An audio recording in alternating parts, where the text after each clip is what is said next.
여러분 반갑습니다. 늘 반갑지만 더 반갑습니다. 예. 제가 이제 아시다시피 아는 사람들은 아시겠습니다만은 다음 주 월요일 날 출국해서 2주간은 미국에 그리고 또 한 주는 한국에서 일들을 보고 3주 후에 돌아오게 됩니다.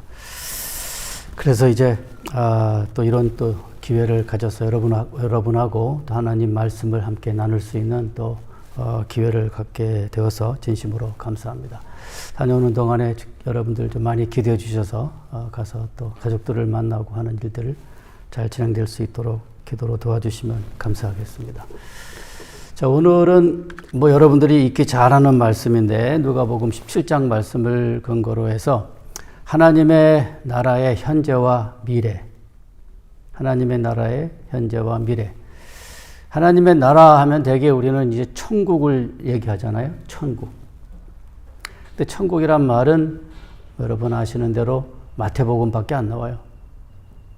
신약 성경 저자 가운데 마태밖에 쓰지 않아요. 다른 복음서 기자들은 전부 다 하나님의 나라를 써요. 마태가 그렇게 하나님 나라 대신에, 물론 마태복음에도 4번 나옵니다. 4번만. 그 나머지는 전부 다 천국으로 바꿨는데, 그렇게 쓴 이유는 마태복음의 주 독자가 유대인들이고, 유대인들은 하나님이라는 이름을 부르기를 상당히 두려워했어요. 경외심이 있어서. 그래서 유대인들의 어떤 종교적인 정서, 그것이 반영이 돼서 이제 하나님 대신에 하나님이 계신 하늘로 바꾼 거예요. 게다가 또 더 특별한 것은 뭐냐면은 그 하나님의 나라 할 때 그 나라가 영어나 우리말이나 다 단수로 되어 있잖아요. 원문에는 복수로 되어 있어요. 왜? 유대인들은 하늘이 하나가 아니거든. 여러 개거든. 나라. 그죠? 하나님의 나라 그럴 때, 하늘나라 그럴 때, 그 하늘이, 죄송합니다. 하늘이 복수로 되어 있어요. 그러니까 하늘들의 나라죠. 그럼 어느 성경에도 그걸 하늘들이라고 번역하지 않잖아요? 왜 그런가? 바로 유대인들은 하늘이 여러 개이기 때문에 바로 복수로 되어 있는 겁니다. 그 마태복음 얘기고, 그러나 다른 모든 복음서에는 사실은 다른 성경 저자들은 전부 다 그걸 하나님의 나라라고 쓰고 있어요. 그러니까 우리 자꾸 천국 그러니까 자꾸 하늘만 생각하기 쉬운데, 그러나 오늘 이 본문 말씀에 의하면은 하나님의 나라는 볼 수 있게 있는 것이 아니고 여기 있다 저기 있다는 것이 아니라 어디요? 너희 안에란 말은 제가 이제 좀 더 설명하겠습니다만은 너희 안에는 영어로 말하면 among you입니다. 너희들 가운데에 있다 그런 뜻이에요. 자, 오늘 본문 말씀을 제가 한번 직역해 보면은, 헬라어를 직역하면은 바리새인들에 의해 하나님의 나라는 언제 옵니까? 라고 질문되었을 때 예수께서 그들에게 대답하여 말씀하셨다. 하나님의 나라는 볼 수 있도록 오는 것이 아니고 또한 보라, 여기다 혹은 저기다 라고 말할 수 없을 것이다. 왜냐하면 하나님의 나라는 너희들 중에 있기 때문이다. 여기서 볼 수 있게 라는 말이 있죠. 이 볼 수 있게 라는 말은 사실은 관찰하기 어려운, observation, 관찰하기 어려운 그런 뜻이고, 너희 안에는 아까 말한 것처럼 너희들 가운데라는 뜻입니다. 그 특별히 우리말 번역에는 나오지 않는 것이 이제 바로 여기 있다 저기 있다고도 못하리니 하고 그 다음에 원문에는 뭐가 들어가 있냐면 왜냐하면이 들어가 있어요.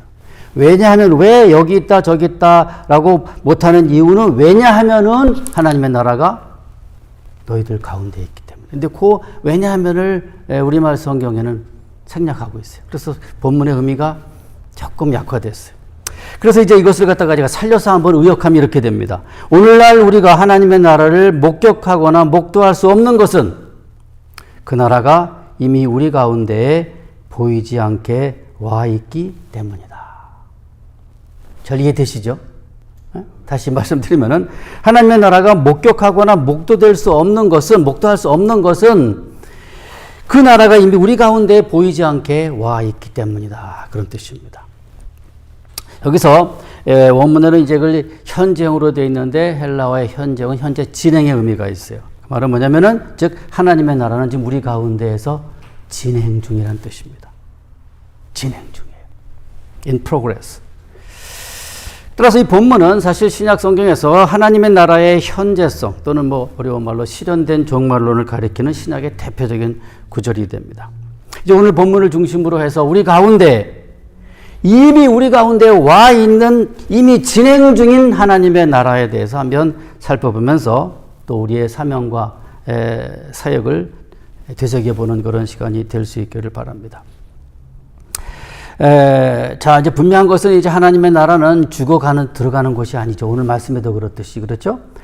그것은, 물론 우리가 하나님의 나라의 미래를 얘기할 때, 반드시 우리가 장차 들어갈 미래 하나님 나라가 있어요. 그건 분명합니다. 그러나 그와 함께, 오는 세상과 함께 동시에 예수님의 초림, 예수님의 강림으로 말미암아 이 땅에 이미 시작된 하나님의 나라, 이것도 성경이 분명히 말씀하고 있는 진리입니다. 그래서 근본적으로 하나님의 나라는 천국은 양면성, 현재성과 미래성을 띠게 됩니다. 그래서 오늘 첫 번째로 이제 하나님의 나라의 현재성에 대해서 우리가 잘 알고 있는 것 같은데 조금 사실은 좀 잘 이해하고 있지 못한 부분이 있어서 말씀을 드립니다. 첫 번째로 뭐냐면 오늘 이제 주보 간지에 그 성경 구절이 있어요. 아마 여기도 나올 수 있겠는데 참고하시고. 먼저는 자, 하나님의 나라가, 하늘나라가 이 땅에 임한 증거가 뭔가. 첫 번째는 바로 귀신 추방이에요.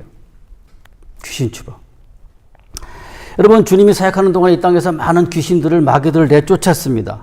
바로 우리가 흔히 말하는 이 축사죠, 축사. 또는 축기라고 해도 하고, 구마라고 하기도 하고, 퇴마라고 하고, 그렇죠? 세상 사람들은. 이 귀신을 쫓아내는 것. 바로 이것은 하나님의 나라가 임한 증거인데, 첫 번째로 우리 마태복음 12장 28절을 봅니다. 마태복음 12장 28절. 한번 같이 읽을까요? 시작. 그러나 내가 하나님의 성령을 힘입어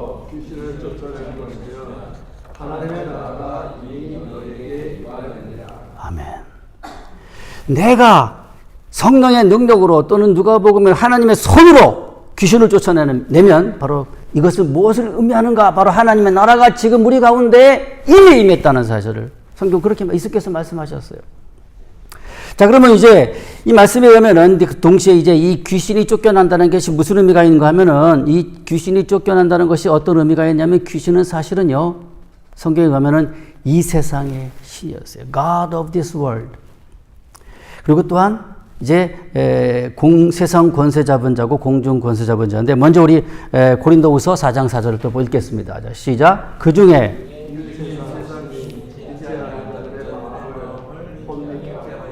그리스도의 영광의 복음의 광채가 비치지 못하게 하매니 그리스도는 하나님의 형상이라. 이 신이란 말이야. 헬라어로 데오스를 썼어요. 즉, 이 세상을 사실은 어떻게 보면은 하나님의 허락하에 잠정적으로 지배하는 자가 누군가? 바로 이 귀신이에요. 마귀예요. 그러나 잠정적이라는 사실을 잊지 마세요. 영원히 아닙니다. 하나님의 허락하에 잠정적으로 이 세상의 신이, 그렇죠? 우리 지배하고 있고. 두 번째, 4장 6절 누가복음 읽겠습니다. 시작.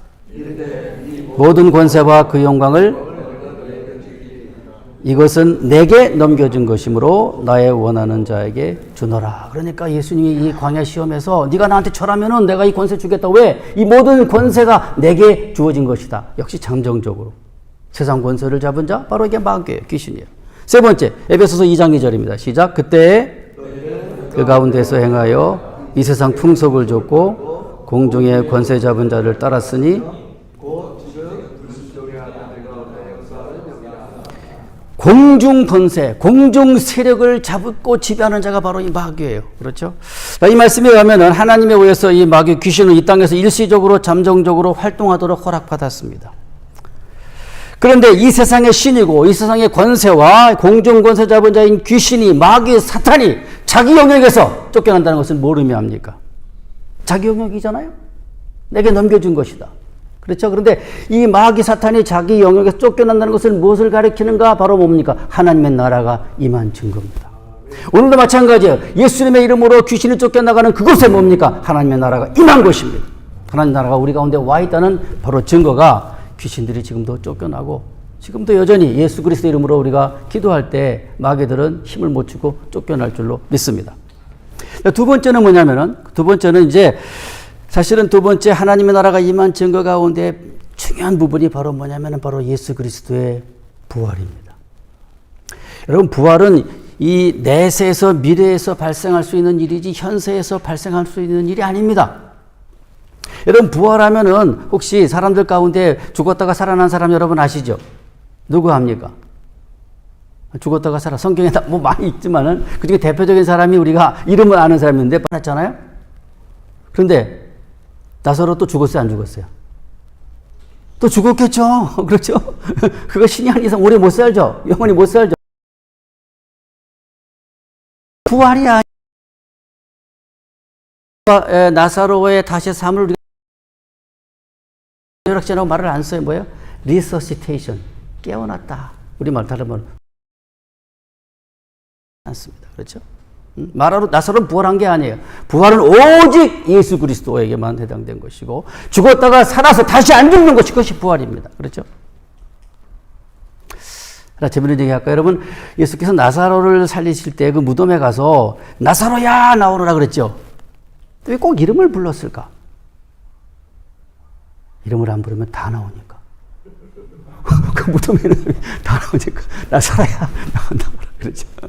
어쨌든 나사로는 물론 다시 살긴 했습니다만 다시 죽었기 때문에 그는 부활한 것이 아니고 부활은 인류 역사상 오직 한 번 발생했습니다. 예수 그리스도의 부활이 바로 그것입니다. 여러분 고린도전서 15장 20절 볼까요? 자, 시작. 그러나 이제 그리스도께서 죽은 자 가운데서 다시 살아 잠자는 자들의 첫 열매가 되셨도다. 여러분 첫 열매 first fruit 파르케란 말인데 이게 무슨 말이냐면은 여러분 여러분 지금이 가을입니까 겨울입니까? 겨울입니까? 자 그런데 이제 가을이 되면은 열매가 맺히죠. 그러면 우리는 열매를 맺히는 것을 보고 뭘 알아요? 열매를 맺히는 거 보고 이제 추수 계절이 왔다고 생각하는 거죠. 그렇죠? 추수가 온 거죠. 하비스트가 온 거죠. 가을이 온 거죠. 자, 여러분 이 말은 뭐냐면 이제 한번 첫 열매가 맺히면 계속 열매가 맺히겠죠. 바로 그거예요. 즉 예수께서 죽었다가 다시 살아났다는 것은 이제 뭡니까? 우리가 앞으로 그런 부활이 계속 있을 것을 이미 보여주신 것이죠. 부활은 내세일이에요. 현재 그 누구도 죽었다가 살아서 다시 안 죽죠. 다 죽어요. 그러나 예수께서만 뭡니까? 죽었다가 살아서 다시 안 죽는 것이고, 그래서 이제 잠자는 자들의 우리 모든 인생들의 부활의 첫 열매가 되신 것입니다. 우리도 언젠가는 우리가 죽을 수 있게 주님 재림하기 전에 그렇다 하더라도 뭡니까? 우리도 언젠가 우리 순서를 따라서 다시 부활할 줄로 믿습니다. 아멘 안 하시는 분들은 보여서 그렇겠죠. 우리는 죽었다가 다시 살아서 다시 주님과 함께 영원히 함께 저 하늘나라에서 주님과 함께 있을 것입니다. 즉 이 부활이야말로 한마디로 이 부활은 아담 이래로 인류에게 올무가 된 죽음의 연쇄고리를 끊어낸 사건입니다. 죽음의 연쇄고리를 끊어버린 사건이 바로 이 부활이에요. 부활은 바로 하나님의 나라가 이 땅에 우리 가운데 임한 명백한 증거가 되는 겁니다. 이 하나님의 통치는 죽은 목숨을 부활시키고 또 새 생명을 창출하는 것입니다. 세 번째는 뭐냐면은 하나님의 나라가 우리 가운데 임한 세 번째 증거는 바로 성령의 강림입니다. 여러분 성령 우리가 많이 얘기하는데 성령의 강림이 어떻게 부활과 이 하나님의 나라가 임한 증거일 수 있을까 할 수 있겠는데 여러분 원래 사실은 근본적으로 본질적으로 성령은 내세의 영입니다. 말세의 영입니다. 미래의 영입니다. 현세의 영이 아니에요. 그런데 그 내세의 영이고 미래의 영이 이미 역사 한가운데 현재 임했다는 것은 무엇을 가리키는가? 미래인 천국이 현재로 들어온 거예요. 미래가 현재로 들어온 거예요. 굉장히 중요한 사건이에요. 바로 성령이 그 증거입니다. 그래서 사도 베드로는 이제 오순절 때 선지자 요엘 이 예언한 그 말세가 이미 시작되었다고 선언했어요. 즉 말세에 오기로 예정된 그 성령이 우리 가운데 임했기 때문에 이미 말세가 시작이 됐다. 세상 끝이 왔다는 거예요. 자, 사도행전 2장 17절 같이 보겠습니다. 시작.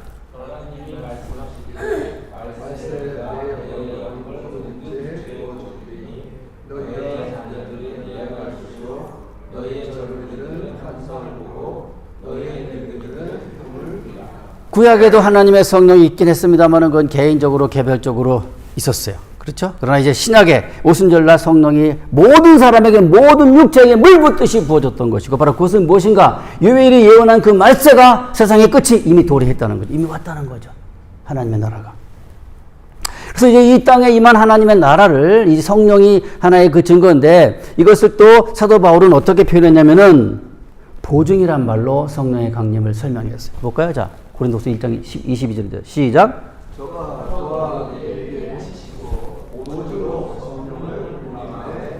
자, 여기서 이 보증이란 말 굉장히 중요합니다. 우리를 인치시고, 그렇죠? 하나님께서 우리를 인치시고 낙인을 도장을 찍은 거죠. 인치시고 그것을 보증하기 위해서 성령을 미리 주신 거예요. 미리. 여러분 이 보증이라는 말이 뭐냐면 헬라어로 알아보니 이 말은 뭐냐면요. first installment 즉 첫 번째 할부금이란 말이에요. 첫 번째 할부금 또는 뭐 착수금, 다운페이 같은 거죠. 그 다음에 플래치 저당 같은 거예요. 여러분 우리가 어떤 물건을 살 때 미리 첫 번째 할부금을 내면 법적으로 어떻게 됩니까? 내 소유가 되죠. 그렇죠? 따라서 하나님께서 우리를 구원하시기 위해서 이미 보증금으로 성령을 미리 주신 거예요. 아멘. 성령을 받은 것은 뭡니까? 우리의 미래가 보장된 거예요. 우리 영생이 보장된 거예요. 그것을 위해서 미리 성령을 내어주신 거예요. 보증으로. 즉 하나님께서는 이 미래 즉 내세의 구원을 우리의 구원을 보증하기 위해서 미래의 영이신 성령을 미리 우리에게 주셔서 우리에게 들어오신 것입니다. 그러므로 내세의 영이신 성령의 강림은 바로 하나님의 나라가 우리 가운데 이미 시작됨을 가리키는 매우 중요한 강력한 증거가 되는 것입니다. 이 세 가지 귀신 주방과 또 한 가지 뭐죠? 이제 예수님의 부활과 그 다음에 또 성령의 강림 이 세 가지를 통해서 우리는 이미 하나님의 나라가 우리 가운데 와 있음을 분명히 알 수가 있는 것입니다. 구약시대 때에는 그림자와 같이 있었습니다만 이제 예수 그리스도와 예수 그리스도의 부활과 성령의 강림과 함께 신약시대에 이르러 본격적으로 이제 하나님의 나라가 우리 가운데 와 있고 진행 중인 것입니다. 그래서 주님은 이제 사역을 시작하실 때 그 취임설교에서 뭐라고 말씀했냐면은 어떻게 했어요? 취임설교에서 회개하라 천국이 가까웠다. 때가 찼고 하나님의 나라가 가까웠으니 회개하고 복음을 믿으라. 이렇게 마가복음부터 말씀했어요. 그러니까 한마디로 말해서 예수님의 첫 번째 메시지는 취임사죠. 취임사는 뭐예요? 자신의 비전과 포부를 가리키는 거죠. 거기서 첫 번째 가장 중요한 메시지가 무엇인가? 하나님의 나라가 너희들이 그렇게 학수고된 하나님의 나라가 이미 임했다는 거예요. 여기서 임했다는 말은요. 어프로치가 아니에요. 다가오는 게 아니에요. arrive. 도착했다는 거예요. 하나님 나라가 이미 우리 가운데 와 있다. Kingdom of God is at your hand. 또 그렇게 번역한 것도 있어요. 너희 손 안에, 손 곁에 있다. 그런 뜻이죠. 와 있는 것이죠. 여기서 특별히 이제 이 하나님 나라가 가까웠다는 말은 이제 여러분 완료형인데 헬라에서 완료형은요. 그 동작의 결과가 현재까지 남아있는 거예요. 그 말은 뭡니까? 이미 왔기 때문에 지금도 와 계신 거예요. 동작의 결과가 남아있는 거예요.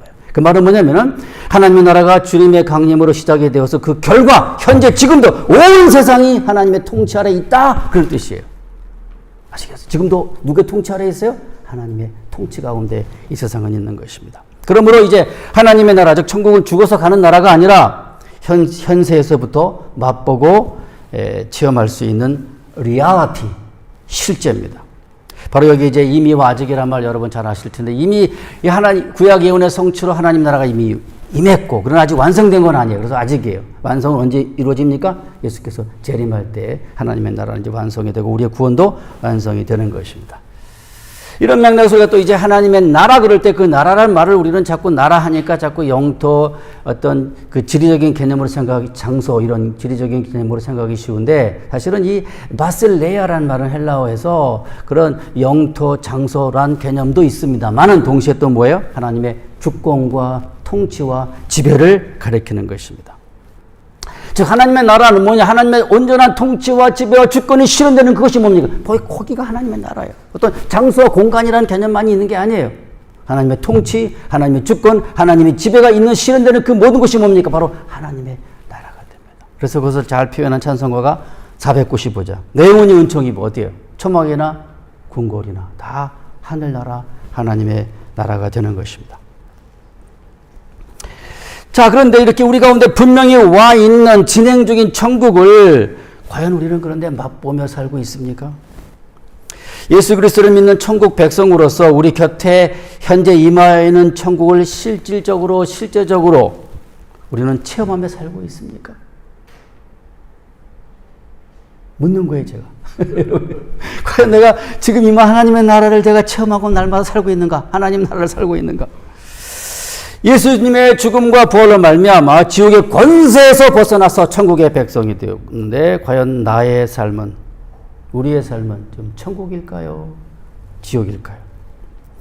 천국이 우리 곁에 와 있음에도 불구하고 여전히 우리는 지옥의 권세에 묶여 신음하고 있지는 않는지 마치 누구에게 받은 선물을 풀어보지도 않은 채 처박아둔 것처럼 이미 십자가의 주님의 승리로 말미암아 마귀와의 싸움에서 승리했음에도 불구하고 여전히 패잔병처럼 살고 있지 않는가? 평화와 기쁨과 행복이 넘치는 하나님의 나라를 선물로 받았는데 마치 받지 못한 것처럼 풀어보지도 않고 처박아 두지 않았는가? 이제 우리가 받은 이 어마어마한 선물꾸러미를, 죄송합니다. 소리를 쳐가지고 이 선물꾸러미를 이제 풀어봐야 됩니다. 그래서 하나님 아버지의 넘치는 긍휼로 말미암아 아낌없이 선사된 하나님의 나라를 그저 바라보기만 하지 말고 이제 풀어서 펼쳐서 내 것으로 삼아야 될 줄로 믿습니다. 그래서 하나님께서는 이제 예수께서 이 땅에 오셔가지고 하나님의 나라를 설명하셨죠. 하나님의 나라의 비유를 통해서 많이 설명도 하셨고 또 그 나라가 이미 진행 중인 것을 보여주기 위해서, 증명하기 위해서 기적을 일으켰어요. 기적은 여러분 자연현상이 아니죠. 자연현상을 거스르는 것이고 뭡니까? 하나님의 능력이 개입돼야만 발생하는 것인데 그런 많은 능력을 통해서 하나님의 나라가 이미 진행 중인 것을 보여주셨어요. 그런 다음에 어떻게 합니까? 이제 하나님의 나라를 우리에게 초대하셨죠. 수고하고 무거운 짐진 자들아 다 내게로 오라. 내가 너희를 쉬게 하리라. 여러분 그 쉼을 누리십니까? 주께 오면은 주님의 통찰에 있으면 우리는 진정한 안식을 쉼을 누릴 줄로 믿습니다. 우리 가운데 이미 와 있는 천국을 맛보며 이 내세를 미리 살기 위해서는, 그러니까 내세를 미리 사는 거죠. 이게 굉장히 중요한 말인데 주님을 내 마음에 영접할 뿐만이 아니라 또 하나님의 지배와 통치와 주권에 우리를 온전히 맡겨야 하는 것입니다. 우리 한 사람 한 사람이 하나님의 지배와 통치와 주권 아래에 있을 때 그 어디나 거기가 천국이고 그걸 통해서 천국이 우리 가운데서 드러나게 될 줄로 믿습니다. 나 한 사람이 하나님의 온전한 지배와 통치와 주권 아래에 있을 때 내 삶이 곧 천국이 되는 것이고 우리 가정이 하나님의 지배와 주권 아래에 있을 때 우리 가정이 천국이 되는 것이고 또 뭡니까? 우리의 직장도 마찬가지, 우리 교회도 마찬가지고 그렇죠? 중요한 것은 뭡니까? 나 한 사람부터 시작이 되는 겁니다. 나 한 사람부터. 만약에 내 마음이, 내 심령이 하나님의 주권 아래에 있지 않아서 지옥이 되면은 내 가정이 지옥이고 내 직장이 지옥이고 교회가 지옥이 될 겁니다. 자, 이것을 위해서 우리 이제 하나 예수님의 또 가르쳐 주신 겨자씨 비유를 통해서 한번 그 교훈을 찾아보고자 합니다. 즉 이제 이미 도래한 천국을 향유하고 또 이걸 드러내기 위해서 그 출발은 뭐냐? 바로 나 한 사람부터라는 사실인데 다른 사람의 문제가 아니라 바로 나 자신이 문제가 되는 것입니다. 여러분 겨자씨는 뭡니까? 겨자씨 비유에서 이렇게 말씀했죠. 너희가 만일 믿음이 한 겨자씨만큼만 있으면 이 산을 옮기라, 여기서 저기로 옮기라 하여도 옮길 것이요 또 너희가 못할 것이 없으리라, 이런 말씀을 주셨어요. 하나님께서. 그렇죠? 그렇게 이제 겨자씨만한 믿음이 있으면 그렇게 될 것이라 말씀했는데 겨자씨는 아시다시피 여기서 주님 말씀하신 것은 이스라엘의 그 많은 나무 가운데 가장 작은 거예요. 가장 작은데 크면 어떻게 됩니까? 거기에 새가 깃들 정도로 큰 나무가 된다는 것이죠. 시작은 사소하지만 나 하나에 불과해. 사소해. 그러나 뭡니까? 마지막은 크고 위대하다는 것을 가르쳐 주는 것입니다. 자, 이제 이런 교훈을 보여주는 제가 두 개의 얘기를 하고 오늘 설교를 마치겠습니다. 4세기 말에 동방에 텔레마쿠스라고 하는 전도자가 있었습니다. 그는 세상을 등지고 광야로 들어가서 이제 아마도 은둔 생활을 했어요. 광야에서 홀로 하나님과 교제하면서. 근데 그 은둔 생활을 하고 하나님과 교제하다가 어느 날 갑자기 큰 깨달음을 얻었습니다. 그것은 뭐냐면은 사람이 없는 광야가 그리스도인이 있어야 할 장소가 아니라는 사실을 하나님의 음성을 통해서 깨달았어요. 그리스도인이 세상을 떠나서 산속에 지금의 이 중들처럼 산속에 있는 것이 아니라 뭐예요? 거기는 그리스도인이 있어야 될 것이 아니고 사람이 많이 모여 사는 곳이 그리스도인이 있어야 할 장소라 해서 이제 로마 시내로 내려왔어요. 광야에서. 근데 그 당시 아시다시피 이제 콘스탄틴 대제에 의해서 기독교가 국교로 선포가 됐어요. 로마에. 사실상 기독교는 그런 의미에서 명목적으로는 기독교 국가였습니다. 그래서 로마의 주말에는요, 포로로 잡아온 사람들끼리 원형 경기장에서 검투를 시키고, 우리 그런 영화 있죠. 글래디에이터 같은 거. 거기서 이제 힘에 약한 약자가 강자의 칼에 맞아서 피 흘려 죽게 되는데 그것을 관람하는 것이 당시 4세기 때 로마 사람들의 주말의 여흥이었어요. 그죠? 원형 경기장에서 사람이 죽고 피 흘리고 죽어가는 걸 보는 것이 뭡니까? 그것이 그들의 주말의 여흥이었어요. 주말의 즐거움이었어요. 쾌감을 느끼고. 근데 어느 주말에 그 검투 경기장에 텔레마커스가 들어선 거예요. 막 이제 두 검투사가 막 이제 칼싸움을 시작하는 그 순간에 뛰어들어가지고 두 사람을 막 막는 거예요. 싸움을 못하게. 막 제지하는 거예요. 그러니까 이제 눈앞에서 펼쳐지는 그 즐거움을 기대했던 관중들이 이게 기분이 상했잖아요. 그래서 저놈 끌어내라고 막 아우성을 치니까 이제 끌어냈어요. 그랬더니 또 들어오는 거예요. 끌어내도 또 들어오고. 하다 보니까 이제 그 경기를 지휘하던 지휘관이 그 경기장에 있던 그 병사에게 명령해서 저 텔레마쿠스를 먼저 해쳐버려라. 해서 이제 뭡니까? 그 검객이 그 칼로 이제 텔레마쿠스를 내리쳤어요. 내리치자 이제 텔레마쿠스의 몸에서 그 피가 솟구쳐 나가면서 땅바닥에 그의 피로 아주 완전히 젖어버리고 말았습니다. 그때 갑자기 군중들은 조용해지기 시작했습니다. 그리고 그 주말의 검투 경기는 이렇게 침울하게 끝나버리고 말았습니다. 집으로 들어간 수많은 로마 시민들은 이제 갑자기 검투 경기에 나타났던 그 정체불명의 남자가 누군지에 대해서 이제 궁금해지기 시작했어요. 얼마 후 로마 시민들은 이제 그의 이름이 텔레마쿠스라는 것을 알게 되었고 그가 독실한 기독교 신자인 것도 알게 되었습니다. 그리고 그 경기장에 나타난 이유도 알게 되었는데 한마디로 말해서 사람이 사람을 죽이는 시합은 악법이고 그것을 즐거움과 쾌감으로 삼는 이 당시 로마 시민들에게 그 살인의 쾌락을 중지시키기 위해서 텔레마쿠스가 끼어들었다가 희생이 된 사실을 그들은 깨닫게 알게 되었습니다. 그래서 로마 시민과 관료들에게 큰 충격을 주었어요. 그리고 그 일 후에 얼마 후에 바로 로마 원형 경기장에서 사람이 사람을 죽이는 검투 경기는 볼 수 없게 되고 사라지게 됐어요. 그 악법은 영원히 사라지고 말았습니다. 텔레마쿠스의 행동은 한 사람의 희생에 불과했어요. 어떻게 보면은 지극히 대수롭지 않은 지극히 작은 일에 불과했습니다만 그의 희생으로 말미암아 로마는 그 이전보다 조금 더 하나님의 나라에 가까워지게 된 것이죠. 자, 그러면 이제 우리가 이 말은 뭐냐면 하나님의 나라는 뭐 위대하고 어마어마한 하나님의 나라지만 그러나 그 시작은 나 한 사람부터라는 사실. 여기서 이제 깨닫게 해주는 것이고 바로 그것이 작은 겨자씨가 주는 교훈인 줄로 생각이 됩니다. 즉 나 하나가 별것 아니고 대수롭지도 않고 능력도 지혜도 재산도 권력도 없다 할지라도 지극히 작은 나 한 사람으로부터 이 위대하고 거대한 하나님의 나라가 시작된다는 사실을 보여주고 있는 것입니다. 바다가 크고 광대하지만 그러나 그 바다도 물 한 방울부터 시작되는 겁니다. 하나님의 나라가 위대하나 그러나 그 시작은 나 한 사람부터라는 사실.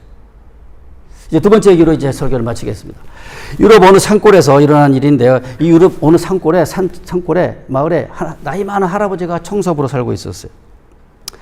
그분의 일은 뭐냐면 산속에 이제 하루 다니면서 매일 일어나서 뭡니까? 개울이나 개천에 쓰레기를 치우는 일이었어요. 그런데 언젠가 그 나라에 경제적 위기가 닥치자 산 아래 마을 사람들이 이제 회의를 했어요. 마을의 예산을 줄여야 되겠다. 나라 경제가 어려우니까. 그래서 이제 어디를 살까 말까 고민하다 보니까 산 위에 있는 우리도 모르는 청소부한테 매달 임금이 지불되는 거예요. 그래서 당장 해고시켜버렸어요. 뭐 별로 중요하지 않잖아요. 당장 이제 예산이 줄어드니까. 그래서 이제 노인 청소부는 더 이상 산속 개울에 쓰레기를 치우지 않게 되었어요. 그런데 시간이 얼마쯤 지나자 산 아래 마을로 흘러가는 하천에서 냄새가 나기 시작했고 급기야 물이 썩기 시작하면서 각종 질병이 발생하기 시작한 겁니다. 그러자 이제 산 아래 마을 사람들이 모여가지고 소동을 벌이면서 도대체 뭐 때문에 이런 일이 발생했는가라고 이제 그들이 이렇게 살펴본 결과 마을로 들어오는 산 위에 물에 문제가 있다는 사실을 발견하게 됐습니다. 즉 산 위에서 썩은 물이 내려오자 마을 하천이 오염되었고 그로 인해서 각종 질병이 발생하게 되었다는 사실을 깨닫게 되었어요. 그래서 어떡합니까? 이제 다시 그 청소부는 다시 복귀됐어요. 그러자 문제가 해결이 됐어요. 어쩌면은 산 위에서 그저 하천에 쓰레기 치우는 일 별거 아닐 수 있어요. 대수롭지 않을 수도 있어요. 그러나 뭡니까? 그 조그마한 일이 그 한 사람에게 멈추지 않고 뭡니까? 그것이 마을 전체에 영향을 주는 일이었다는 것이죠. 작은 한 사람의 일에 불과한 것일지 모르겠습니다만 뭡니까? 그 한 사람의 일이 전체 마을에 영향을 준다고 하는 사실.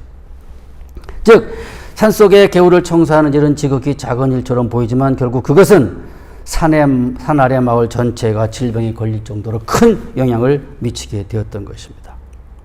지극히 작은 일에서부터 천국은 시작됩니다. 그렇다면 오늘 이제 나에게 적용할 때 내가 맡은 일이 무엇이든지 간에 그가 크든 작든 많든 적든 간에 우리의 할 일은 내게 맡겨진 비록 작은 일일지라도 지극히 작은 것에 충성하는 그런 자세가 우리에게 필요한 줄로 믿습니다. 그렇게 그 일을 맡긴 것이 사람이 아니고 하나님의 임을 깨닫고 내가 맡은 모든 일들에 최선을 다할 때 산 꼴마을의 청소부처럼 그분의 일로 인해서 마을 전체가 다시 회복된 것처럼 우리 한 사람 한 사람이 하나님의 주권과 통치와 지배 아래 있을 때, 즉 나로부터 하나님의 나라가 실현됐을 때 어떻게 합니까? 나를 통해서 주변의 모든 사람들에게 이 나라가 전염되는 것입니다. 좋은 영향력입니다. 근데 만약에 내가 하나님의 통치 아래 있지 않고 쓰레기에 치우지 않듯이 여전히 내가 세상 권세 아래 있고 세상 권력 아래 있고 세상 영향력 아래 있을 때 나는 부패하게 되죠. 내가 부패하면 내 가정도 부패해요. 직장도 부패하고 내가 모두 만난 사람에게 그 부패가 전염이 돼요. 그게 우리가 팬데믹에서 엄청나게 겪었지 않습니까? 따라서 하나님의 나라는 크고 어마어마하고 큰 나라긴 하지만 뭡니까? 그 하나님의 나라는 바로 작은 나라부터 시작이 된 겁니다. 따라합시다. 하나님의 나라는 나로부터. 하나님의 나라의 현주소는 나다. 이력서 쓸 때 여러분 현주소 쓰죠? 하나님의 나라가 현주소가 어딘지 아십니까? 바로 우리 한 사람 한 사람이에요. 기도합시다. 은혜로우신 하나님 아버지, 오늘 우리가 하나님의 나라가 이 땅에 임하여 우리 가운데 와 있다는 사실을 깨달았습니다. 잘 배웠습니다. 잘 들었습니다. 하나님 교훈 주신 것을 감사하고 이제 그 하나님의 나라가 우리 가운데 와 있으면 우리가 그 나라를 누리며 기뻐하고 즐거워야 할 텐데 왜 그 나라를 향유하지 못하고 나는 여전히 어두움 가운데 있고 슬픔 가운데 있고 괴로움 가운데 있습니까? 하나님, 그것은 내가 온전히 주님의 통치와 지배 아래 있지 못함인 것을 압니다. 하나님, 우리를 불쌍히 여기셔서 하나님 오늘 진리를 바르게 잘 깨닫고 이해하고 그리고 믿음으로 나아가서 이제 아버지 온전히 내가 우리 하나 한 사람 한 사람이 주님의 통치와 지배와 주권 아래 있음으로 말미암아 나로부터 하나님의 나라가 시작됨을 기억하고 내 안에 하나님의 나라가 이루어지고 그 하나님의 나라가 내 가정에 내 직장에 내 주변에 퍼짐으로 말미암아 하나님의 뜻이 하늘에서 이루어진 것처럼 이 땅에서 이루어지는 그러한 경험들을 또는 증거들을 행하는 우리들이 될 수 있도록 도와주시옵소서. 또 그런 일에 선봉장이 되는 제자교회가 되게 하여 주시옵소서. 사랑하는 예수님 이름으로 기도합나이다. 아멘.